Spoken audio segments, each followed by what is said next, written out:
Hi, welcome to Pathology Riddles. Today we are going to discuss about this topic which is called as pathogenesis of hereditary spherocytosis. What do you mean by this term called as hereditary spherocytosis? Hereditary means it is an inherited condition, that it is passed from the parents to the offspring. And spherocytosis means the shape that the RBC forms in this condition called as hereditary spherocytosis. So anyone remembers what is the normal shape of RBC? It is biconcave. It is important for the RBC to be biconcave so that it can traverse through the vessels, especially the capillaries, that is the small blood vessels, very easily. And what gives the shape of biconcave to the RBC? As we all know, all the cells are surrounded by cell membrane. Even in RBC, there is this lipid bilayer membrane.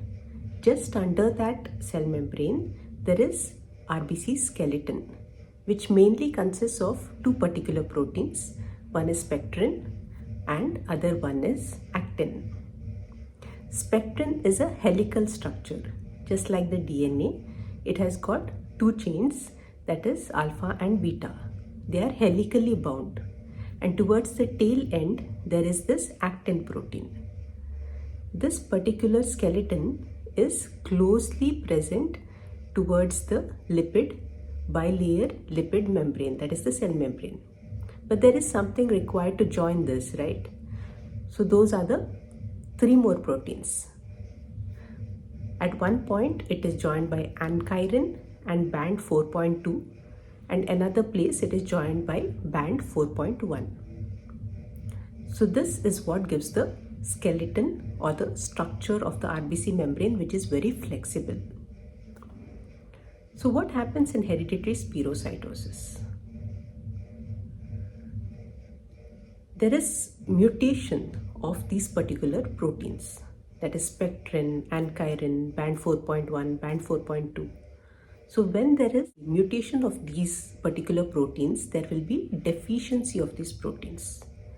If there is deficiency of these proteins, there will be destabilization of the plasma cell membrane.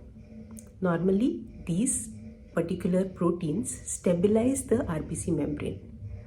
But when they are deficient, then it will get destabilized. So normally, the RBC lives for a span of 120 days. That 120 days are going to reduce to just 20 days. Once the RBCs are formed, they are normal in shape. But because of the deficiency of these proteins and the destability of the cell membrane, slowly parts of cell membrane will be shed off. And it will assume the smallest diameter to hold that much volume of cytoplasm. So it is going to take the spherical shape, the smallest possible shape. Now the problem lies in when it comes to the spleen. So spleen is the villain in hereditary spherocytosis. Spleens have got something called as cords of Billroth.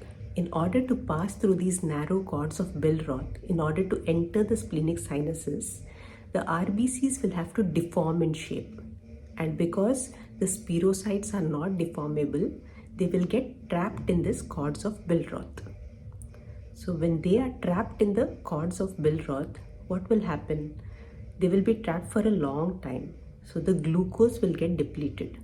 When glucose gets depleted, that will cause the decreased pH inside the RBC.